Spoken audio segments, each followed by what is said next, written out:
오늘의 말씀은 마가복음 6장 32절부터 34절까지의 말씀입니다.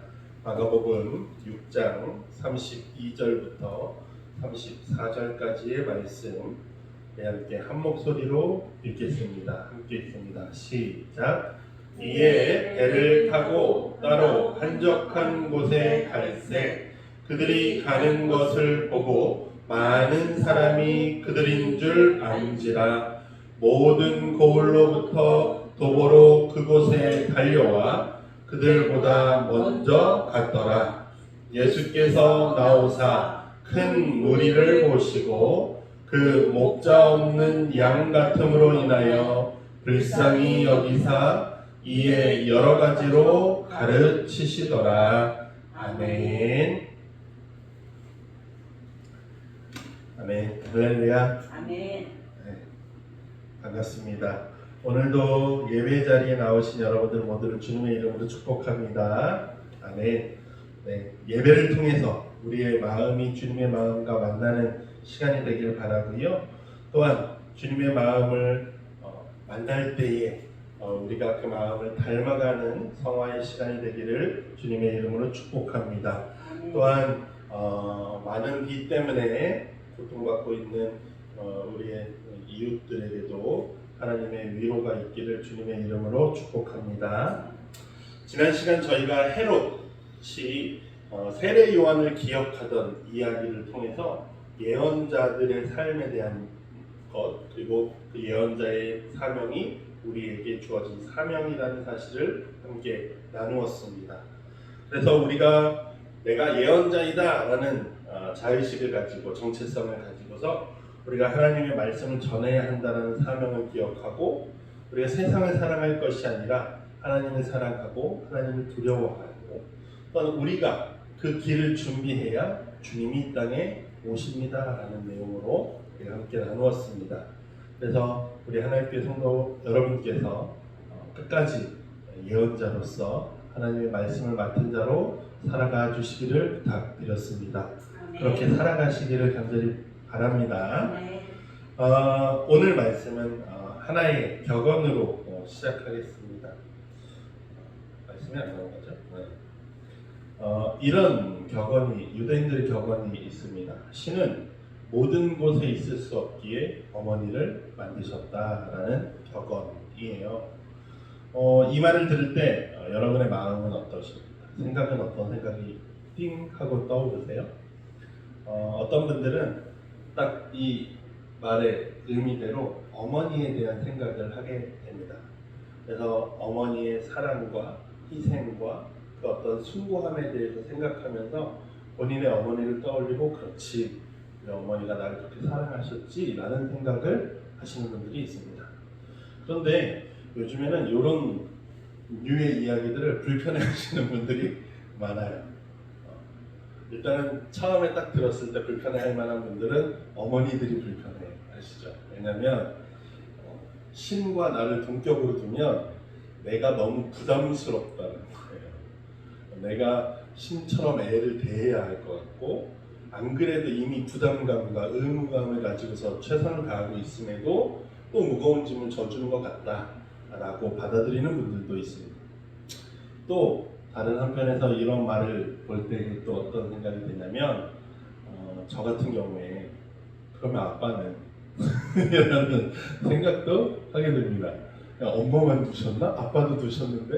이런 생각 약간 의미 없는 생각이긴 한데 여러 가지 생각이 있을 수 있을 것 같아요. 근데 제가 오늘 말씀을 시작하는 도입부로 이 격언을 고른 이유는 제가 나누고자 하는 거는 요 말을 어디를 조금 바꾸면 좀 더 좋을까를 생각하다가 신은 모든 곳에 있을 수 없기에 나를 만드셨다라고 바꾸면 어떻겠냐라는 것을 오늘 말씀의 주제와 함께 제안드립니다. 제가 나누고자 하는 것은 우리가 하나님의 손이다라는 사실이에요. 하나님의 손이다. 제가 아빠는 이라고 했던 이야기의 생각의 과정은 아이를 키우는 데 있어서 신이, 그러니까 어쨌든 부모 어머니가 아이를 키운다라는 의미를 가지고 있는데요. 아이를 키우는 데 있어서 부모뿐만이 아니라 모든 사회가 함께 그 아이를 기른다라는 의미에서 그런 생각을 했어요. 아빠는 그러면 할머니는 할아버지는 선생님은 이런 식의 생각들이죠. 우리는 그런 생각 안에서 결론에 이르는 건 우리는 혼자 살아갈 수 없다라는 사실입니다. 혼자 살아갈 수 없어요. 우리는 누군가의 도움을 받고 또 누군가에게 도움을 주면서 살도록 하나님께서 그렇게 규칙을 정하셨습니다. 그게 인간이 살아가는 방법입니다. 인간만 그런가요? 모든 자연의 생태계가 서로가 서로를 돕고 서로로부터 도움을 받도록 서로 도움을 주도록 하나님이 그렇게 만드셨어요. 그렇게 우리는 모두를 향한 책임의 의무가 있습니다. 또한 동시에 우리는 모두로부터 사랑받아야 할 권리도 있습니다. 그래서 우리가 하나님의 손이다 라고 말하는 것은 우리가 서로를 향해 책임져야 한다라는, 내가 저 사람의 손이 되어줘야 하고 저 사람도 나의 손이 되어줘야 한다라는 의미에서 우리가 하나님의 손이다라고 제가 말씀드렸어요. 그런데 하나님의 손이다라고 말하지만 무게감이 조금씩 다릅니다. 이게 무슨 의미냐면 하나님께서 하나님의 손으로서 더 많은 일을 하도록 한 사람들이 있다라는 거예요. 지금 시대는 그렇지 않지만 과거로 치면 왕이 그런 자리에 있던 사람이었습니다. 왕은요 하나님이 세우셨었어요. 하나님이 성경 안에서 하나님이 왕을 세우십니다. 그리고 그 왕을 통해서 뭘 하길 원하셨냐면 하나님의 백성들을 잘 다스리길 원하셨습니다. 즉 하나님께서 서로의 손이 되어주는 데 있어서 더 큰 힘을 주신 사람들은 자신에게 받은 능력을 가지고 더 열심히 그 일을 해야 해요. 역곡교회 목사님께서 설교 때 그런 이야기를 하셨어요. 물질의 복을 받은 사람은 그것을 복이 아니라 은사로 생각해야 한다라고 말씀하셨어요. 그 말이 무슨 말이에요? 복으로 여기면 이 돈은 내가 다 써도 상관이 없어요. 나 좋은 데만 써도 상관이 없습니다. 근데 그것이 복이 아니라 은사라고 여기면 이것은 내가 해야 할 사명과 관련되어진 거예요. 하나님을 위해서 내 물질들이 사용되어져야 하는 부분들인 거죠. 하나님께서 많은 것을 준 사람은 그 많은 것을 가지고 나를 위해 사는 것이 아니라 누구를 위해요? 내 옆에 누군가를 위해서, 하나님 나라를 위해서 사용해야 한다는 거예요. 힘이나 돈이나 또 지혜나 어떤 그 모든 것들 가운데에 우리가 많은 것이 있으면 하나님의 뜻을 위해 사용하는 것이 은사라는 겁니다. 그래서 우리는 이 땅을 살아가면서 그렇게 살아야 하는데 이스라엘의 왕들, 하나님께서 세우셨던, 하나님이 왕에게 원하셨던 것은 그 백성들을 잘 보살피는 거거든요. 그런데 대부분의 왕들, 성경에 나와 있는 대부분의 왕들은 그렇게 살지 못했어요. 사울로부터 시작된 이스라엘의 왕이 쭉 가서 이제 남유다가 망할 때까지 그 왕들이 모두 하나님이 흡족해 할 만큼 백성들을 잘 다스리지 않으셨습니다. 예레미야 23장에 보시면 예레미야 선지자가 이런 말씀을 전합니다. 여호와의 말씀이니라 내 목장의 양떼를 멸하고 흩어지게 하는 목자에게 화 있으리라. 그러므로 이스라엘의 하나님 여호와께서 내 백성을 기르는 목자에게 이같이 말씀하시느니라. 너희가 내 양떼를 흩으며 그것을 몰아내고 돌보지 아니하였도다. 보라, 내가 너희의 악행 때문에 너희에게 보응하리라. 여호와의 말씀이니라 라고 예레미야 선지자가 당시에 왕에게 직접적인 타깃으로 말씀을 전한 거예요. 그런데 왕뿐만 아니라 그 당시에 있던 사회적 지도층, 그러니까 귀족들, 제사장들, 이렇게 백성들 앞에 서서 하나님을 만나야 하는 사람들, 하나님이 더 많은 권한을 주셨던 사람들이 그 자신의 일들을 감당하지 않았다라는 거예요. 그러니 하나님께서는 목자로 이 사람들을 세우셨는데, 그러면 목자가 해야 될 일은 양을 잘 돌보고 양을 풍성하게 하고 양에게 생명을 주어야 하는 일인데, 이들이 오히려 하는 일이 뭐였냐면 양을 잡아먹는 일을 하더라라는 사실이에요. 하나님은 그들을 통해서 양들이 더 생명이 넘치기를 원하셨는데, 그 양들이 기진해지고 힘을 잃어가고 오히려 하나님을 잘 알지 못하게 되고 더 죽게 되어지는 일들이 그 백성들 가운데 있으니, 하나님께서 선지자들을 통해서 말씀하시는 것이 너희에게 주어진 그 은사를, 사명을 온전히 감당해야 한다는 거예요. 근데 그것이 왕에게만, 사회적인 지도자들에게만 주신 것이 아니라 모든 하나님의 백성들이 그렇게 살기를 원하셨어요. 하나님께서 율법을 통해서 그들에게 말씀하신 것은 그들은 하나님의 백성으로서 다른 삶을 사는 겁니다. 내 옆에 이웃이 내 목적이 아니에요. 나의 성공의 수단이 아닙니다.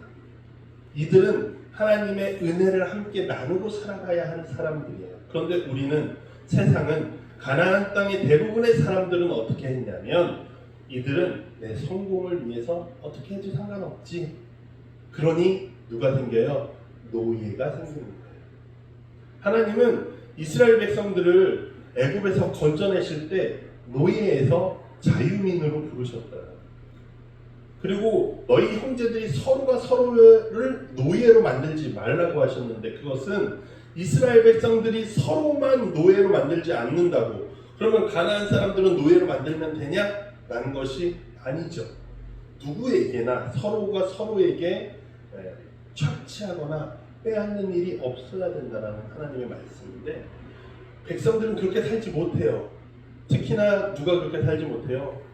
왕들, 지도자들, 리더들이 그렇게 살지 않으니 백성들도 당연히 그렇게 살지 않더라는 거죠. 하나님이 요청하셨던 이스라엘로서, 하나님의 백성으로서의 삶이 잘못되어지니까, 결국 이루어지지 않으니까 하나님께서 참 목자를 이 땅에 직접 보내시게 된다는 거예요. 그렇게 이 땅에 오신 그 아들이 하나님의 목자로서 온전히 하나님의 마음을 드러내고 하나님의 뜻을 이 땅 가운데 행하십니다. 그것이 예수님의 사역이에요. 그 목자는 양을 위해서 자신의 목숨까지도 내어줍니다. 그리고 하나님의 마음이 어떠한 마음인지를 분명하게 보여줘요. 서로를 향한 책임이 있고 서로를 향한 사랑이 있고, 그것이 우리에게 주어진 하나님의 그 마음이 무엇이냐? 긍휼이라는 사실입니다. 오늘 우리가 읽었던 본문은요, 그 오병이어 사건이 나오기 전에 서론처럼 있는 부분입니다. 그 오병이어 사건을 우리는 예수님께서 요만한 물질을 이만큼 만드셨어 라고 생각합니다. 그런 기적으로 여겨요. 그래서 이 당시의 사람들도, 또 그리고 이 말씀을 보는 많은 사람들이 오해하기를, 예수님을 믿으면 부자가 될 거야 라는 생각이에요. 예수님을 믿으면 내 힘이 아주 강해질 거야. 예수님을 믿으면 내가 성공해서 이 세상에서 떵떵거리면 할 수 있어. 예수님을 믿으면 나에게 많은 것이 생겨. 이 작은 것 하나로도, 이 작은 것 하나를 예수님께 투자했더니 내가 수많은 수익을 낼 수 있어로 우리는 그렇게 오해해서 이 말씀을 받아들여요. 그런데 오병이어 사건을 통해서 예수님이 보여주시기 원했던 것은 하나님의 마음이었다라는 거예요. 놀라운 기적. 그러니까 너희가 나를 따라오면 부자가 되고 잘 먹고 잘 살 수 있어를 예수님이 말씀하시고 싶었던 게 아닙니다. 그거는 세상에 이미 많은 사람들이 우리에게 속이고 있는 사실들입니다. 나를 따라오면 경제가 대박납니다. 나를 믿으면, 나와 함께 하시면 이 대한민국이 잘 살게 됩니다. 라는 정치인들의 슬로건과 같은 그런 말씀이 아니라, 예수님이 보이시기 원했던 것은 그들을 바라보시며 아파하시고 괴로워하시고 안쓰러워하시는 하나님의 마음이 드러나서 오병이어의 사건이 일어났다는 것입니다. 예수님께서 그들을 보면서 이스라엘 백성들을 보면서 가졌던 마음이 하나님의 마음인데 긍휼이라는 거죠.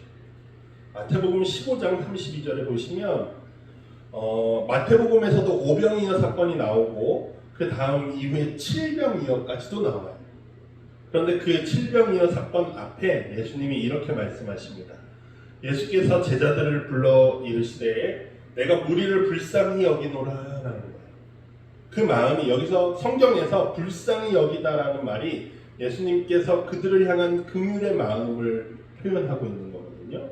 그래서 그들이 나와 함께 있은 지 이미 사흘이나 됐는데 먹을 것이 없다. 길에서 기진할까 하여 굶겨 보내지 못하겠다라는 거예요.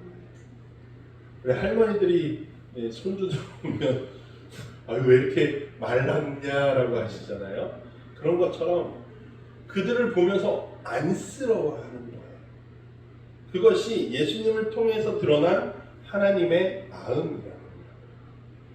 또 예수님께서 사역을 하시면서 9장에 보시면 아픈 이들을 고치시고 기적을 베푸실 때 이런 마음으로 하셨어요. 무리를 보시고 불쌍히 여기시니 이는 그들이 누구 같아요? 목자 없는 양 같다는 거예요. 목자 없는 양이 얼마나 위험합니까? 양은 스스로를 지키는 방법이 없어요. 잘 배양하지 못합니다. 포식자들이 나타나면 그저 물어뜯겨요. 그런데 그들을 지키는 것이 목자인 거죠. 우리가 나 스스로 살아간다, 나는 나 멋대로 살 거야 라고 하지만 결국에 나를 지키는 것이 서로가 서로에게 목자됨이라는 건데, 그러한 것이 없고 당시에 이스라엘 민중들이 로마에게도 착취당하고 당시 유대인 지도층에게도 착취당하고 서로가 서로를 지키지 않고 서로가 서로를 이용해 먹는 세상 안에서 예수님이 그 모습을 보면서 목자 없는 양 같다, 서로 사랑하지 않는 모습을 보시면서 아파하신다라는 거예요. 그래서 오늘 본문에서도 이렇게 보시는 거죠. 예수께서 나오사 예수님이 온다라고 하는 이동하는 것을 보면서 사람들이 예수님이 저쪽으로 갈 건가 봐 하고 우르르르 하고 큰 무리가 모였다라는 거예요. 근데 그 모습을 보면서 어디도 의지할 곳 없어서 예수님을 찾아 나오는 그 사람들의 모습을 보면서 주님께서는 그 마음이 아프셨다, 불쌍히 여기셨다, 목자 없는 양 같아서 너무너무 안쓰럽다. 그래서 예수님께서 그들에게 뭐 하시냐면 가르치시더라. 그들이 안쓰러우면 몇 푼 쥐어보내셔도 되는데, 그들이 안쓰러우면 밥이나 한 끼 먹이고 오병이어 사건처럼 이렇게 그냥 먹이고 돌려보내면 될 텐데, 예수님의 마음은 그게 아니라 그들의 삶에 있어서 더 중요한 것은 하나님의 마음을 아는 것이다. 하나님이 그들과 함께 하고 계시다. 그들을 바라보고 계시고 그들 가운데 서로가 서로에게 보낸 하나님의 목자인데 그 사실을 너희들이 알아야 한다는 것입니다. 그래서 그 사실들을 가르쳤다라고 마가는 강조하고 있습니다. 사랑하는 성도 여러분, 우리도 예수님의 이런 마음이 우리의 마음이 되어야 해요. 긍휼의 마음. 그런데 잘 되나요? 저도 잘 안 되는 것 같아요. 이 긍휼을 우리가 뭐라고 정의할 수 있을까요? 긍휼을 보시면 영어 단어로 컴패션이라고 되어 있습니다. 이런 컴패션이라고 사회복지단체도 있잖아요. 컴패션이라는 단어예요. 긍휼이라는. 이 긍휼이라는 단어를 이렇게 합성어 잘라놓은 건데, 함께라고 하는 컴과 패션은 열정으로도 번역되는데, 성경 안에서는 고난으로, 예수 그리스도 패션 오브 크라이스트라고 우리 영화 제목도 있잖아요. 저는 고난 혹은 고통으로 번역됩니다. 그러니까 긍휼히 여긴다라는 것은, 불쌍히 여기다라는 것은 뭐예요? 예수님께서 함께 고난당하신다라는 의미예요. 예수님이 그 무리를 보시면서 저들을 바라보시며 예수님도 아프셨다라는 거예요. 저들이 고통스러워하는 것처럼 예수님도 그 마음이 힘들고 고통스러웠다는 거예요. 그렇기 때문에 예수님은 매일 기도할 수밖에 없었던 것 같아요. 나의 고통에만 집중하는 것이 아니라 내 옆에, 내 앞에, 내 뒤에, 내 주변에 있는 사람들의 그 아픔과 함께 아파하고 그들이 올 때 함께 눈물을 흘리고 함께 싸우는 일들이, 함께 연합하는 일들이 긍휼이라는 단어의 온전한 해석이라는 거예요. 그 소망교회 전 담임이셨던 그 은퇴 목사님, 김지철 목사님은 이렇게 설교문에 표현해 놓으십니다. 다른 누군가의 상처를 보며 나와 비슷한 상처를 되살리는, 즉 우리가 누군가의 아픔에 공감하는 것은 보통 나의 고통이 있기 때문에, 그렇죠? 누군가의 고통에 공감할 수 있는 건 나도 그렇게 아팠기 때문입니다. 내 삶의 지금의 아픔이 그닥 나쁜 것만은 아니에요.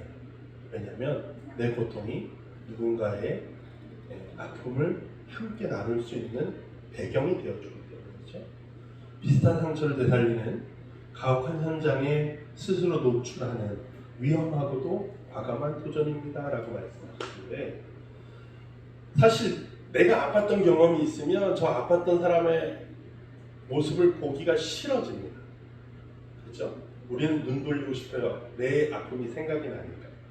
그런데 긍휼이라는 것은 그 아픔이 나에게, 그 트라우마 같은 두려움이 나에게 찾아오지만 그럼에도 불구하고 그 사람과 함께 그 현장, 고통의 현장에 있으면서 나를 고통 가운데 내어놓는 아주 위험하고도 과감한 도전이라는 말은 그 과정 가운데에 놀라운 성취들이 나타난다, 열매들이 나타난다. 우리의 마음은 그래서 내 아픔이 저 사람과 함께 하는 것이 참 어렵기 때문에 두렵고 하기 싫고 눈 돌리게 되고 귀에 막고 싶고 듣고 싶지 않아.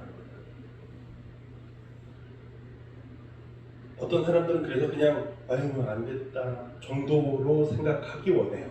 긍휼이라는 말을요. 컴패션이라는 단어도 동정이라는 뜻도 있는데 우리가 그 어떤 사람의 마음을 같이 느끼는 거거든요. 근데 그냥 느끼는 데서 끝내고 싶어하는 사람들이 많습니다. 그런데 성경에서 긍휼, 동정이라는 말은 내 마음 안에서 끝나는 것이 아니라 저 사람에게까지 향하는 일이에요. 예수님이 그렇게 사셨어요. 오늘 본문에서도 예수님이 그들을 향해 가신다는 거예요.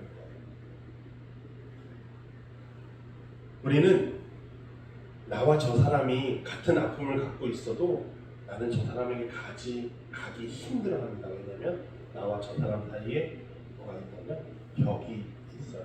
우리는 나와 타자 사이에 벽을 꼭 세워놓습니다.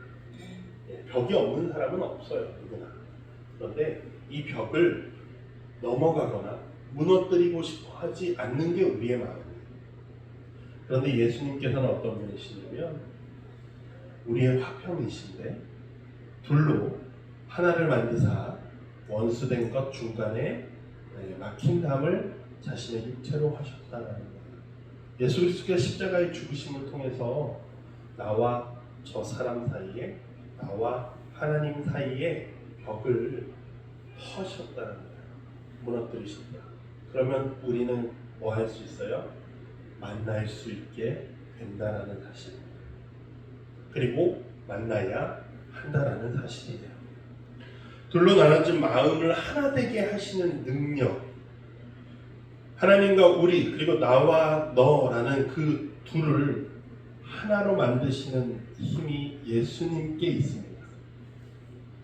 그래서 우리가 긍휼의 마음을 품어야 합니다 라고 제가 아무리 말씀드리지만 저 스스로도 그것이 참 어려워요. 누군가를 향해서 타자를 향해서 이렇게 마음이 열려 있다라는 거 쉽지 않습니다. 제가 예전에 설교 때 직접 들었던 예화인데 김기성 목사님께서 하루는 청학교에 은퇴하신 김기성 목사님께서 하루는 그 성도님이 주신 좋은 코트를 입고 밖에 나가셨대요. 지하철을 타셨습니다. 지하철을 타서 이렇게 앉았는데 내 옆자리에 노숙인이 앉더래요. 누가 봐도 몸에서 냄새가 나고 옷이 더럽고 옆에 앉더래요. 근데 김기성 목사님이 이렇게 옆에 앉으니까 옷을 코트를 이렇게 여미게 되네요. 이게 옆 사람은 단답게 이렇게 여미시더래요. 그러면서 순간 본인이 생각한 것이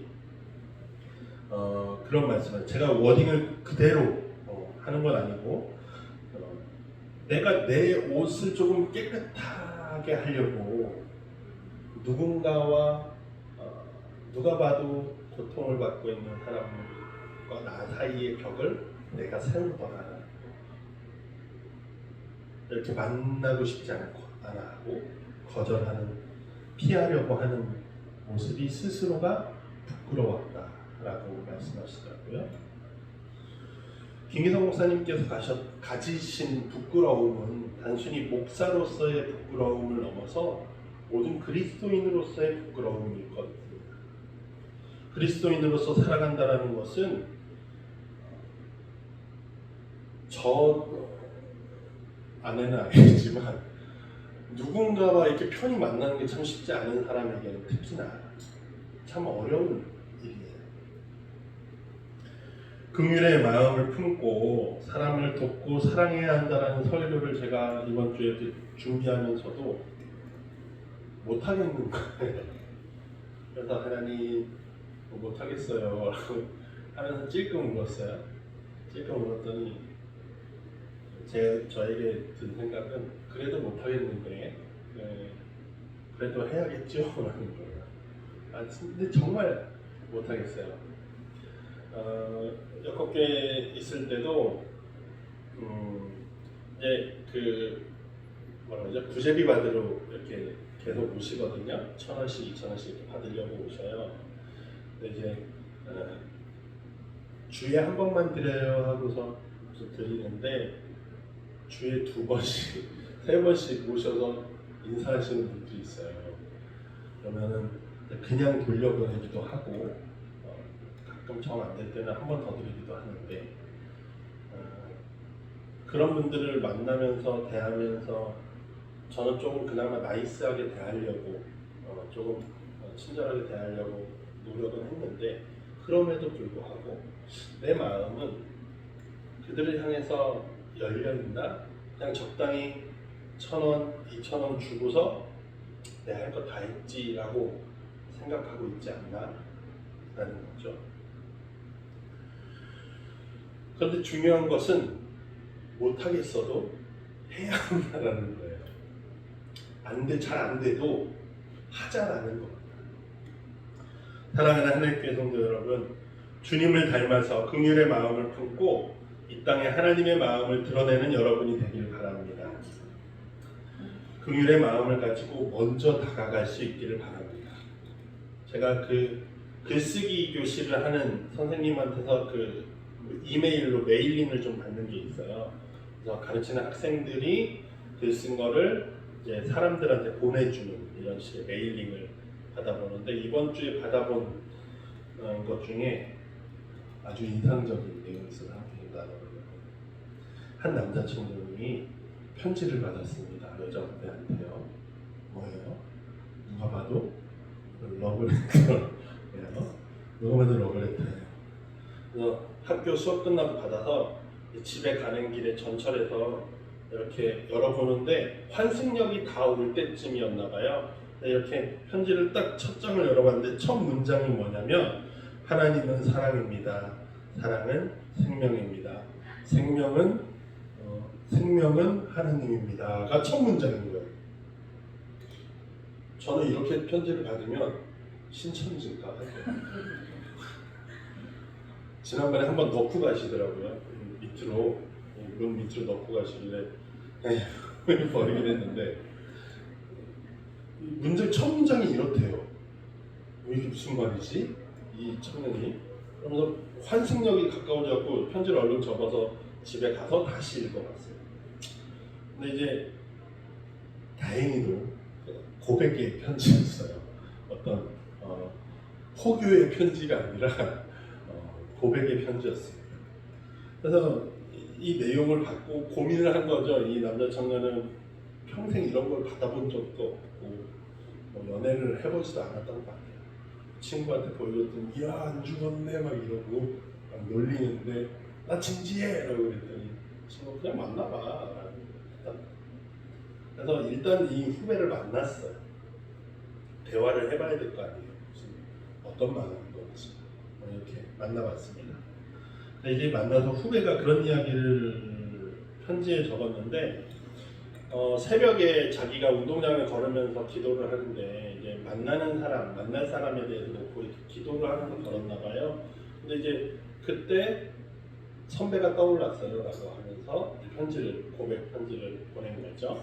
그래서 만나서 이야기를 나누는데 이 여자 청년이 후배가 그러더래요. 오빠, 하나님은 내게 사랑과 생명이세요. 그분은 내게 먼저 다가오셨어요. 하나님이 내게 그러셨던 것처럼 저도 용기를 내어보았답니다. 전 오빠와 생명을 나누며 사랑하는 사람이 되고 싶어요 라고 그렇게 이야기를 하더래요. 매우 신앙이 좋은 청년인 것 같은데 이렇게 말하기가 쉽지 않은데 이렇게 말해요. 그러니까 그 첫 문장이 이해가 되는 거죠. 왜 하나님은 사랑이고 생명이고 이런 이야기를 굳이 첫 문장부터 한 이유가 이런 이유 안에 있는 거예요. 하나님 자신이 고백하는 하나님에 대한 이미지가 내 삶에서 이 사람과 만남 가운데에 이루어지게 된다는 거죠. 그래서 그 청년이 만나보기로 했대요. 이 여자 청년을, 후배를. 그러면서 그 글의 마지막에 이렇게 썼습니다. 뭐라고 썼냐면 그 편지 말고요. 그 상황에 대한 글에 대해서 청년이 그렇게 시작되었다. 사랑하는 사람이 먼저 한 발 내딛는다고 한다. 그녀가 나를 향해 먼저 한 걸음을 걸었다. 그녀가 내디딘 걸음에 나도 한 걸음을 내딛는다. 사랑이 시작되었다. 이렇게 글을 마무리합니다. 여러분, 긍휼의 마음이 어렵고 안 되는 거 압니다. 그럼에도 우리가 먼저 해야 합니다. 왜냐하면 우리가 받은 사랑이 그런 사랑이잖아요. 하나님이 우리를 먼저 찾아오셨다는 거예요. 그렇기 때문에 우리도 그 하나님의 마음을 아니까 우리가 그 마음을 안다면 우리도 먼저 한 걸음 내디뎌야 한다는 것이에요. 앞서 제가 말씀드린 것처럼 할 수 있을까라는 고민 중요하지 않습니다. 할 수 없어도 해야 하지만 그런 말 있잖아요. 중꺾만 중요한 건 꺾이지 않는 마음이다 라고 하는데 또 그거 얼마 지나서 나온 말은 중꺾음아예요. 중요한 건 꺾여도 그냥 하는 마음이다. 잘 되지 않아요. 실패할 수 있습니다. 내가 누군가를 긍휼히 여기는 것, 사랑하는 것 잘 되지 않을 수 있어요. 사랑하고 싶지 않은 마음이 더 많을 수도 있습니다. 그러나 그럼에도 불구하고 계속해서 사랑하려고 하는 것이 그리스도인의 삶의 태도이고 자세일 거라고 해요. 단순히 불쌍히 여겨지는 누군가뿐만이 아니라 내가 싫어하고 미워할 만한 행동을 하는 사람들까지도 내가 사랑하기 위해서 먼저 한 걸음 내디뎌 보는 것이 그리스도인의 삶의 태도입니다. 주님께서 그렇게 우리에게 걸어오셨으니 우리도 그렇게 걸어가야 할 것입니다. 사랑하는 하나님교회 성도 여러분, 긍휼의 마음을 가지고 사랑을 시작하는 여러분이 되길 바랍니다. 그 길을 여러분이 걸어갈 때 주님께서 함께 하실 것임을 확신합니다. 주님께서 그렇게 함께 하시기를 주님의 이름으로 축복합니다. 사랑을 행하는 여러분이 되시기 바랍니다. 그 무엇도 우리를 그 사랑에서 끊을 수 없으니 한 주간도 말씀을 붙잡고 살아가는 여러분 되길 바랍니다. 주신 말씀을 붙잡고 우리 함께 다짐의 기도하겠습니다. 사랑해 주님 감사합니다. 우리에게 주님의 길을 가라고 서로의 짐을 지어주고 이해해주고 용서해주고 사랑하라고 하나님의 마음을 이 땅 가운데 보여주라고 하시니 하나님 우리의 습관과 우리의 본성과 우리의 마음과는 참 멀지만 그럼에도 우리가 주님의 길을 따라가기 위해 주님이 우리에게 주신 사랑을 우리에게 주신 삶을 생명을 살아내기 위해 힘써보려 합니다. 하나님 우리 가운데 함께하여 주시옵소서. 우리가 사랑할 수 있게 하시고 하나님의 그 긍휼히 여기는 마음 함께 아파하고 함께 울고 함께 웃는 그 마음 우리에게 허락해 주시고 우리의 발걸음이 우리의 손이 이웃에게로 우리의 원수에게로 향할 수 있도록 하나님 우리를 붙잡아 주시옵소서. 부족합니다. 우리는 불가능하지만 하나님은 가능하시오니 우리를 인도하여 주시옵소서. 감사드리며 예수님의 이름으로 기도드립니다. 아멘.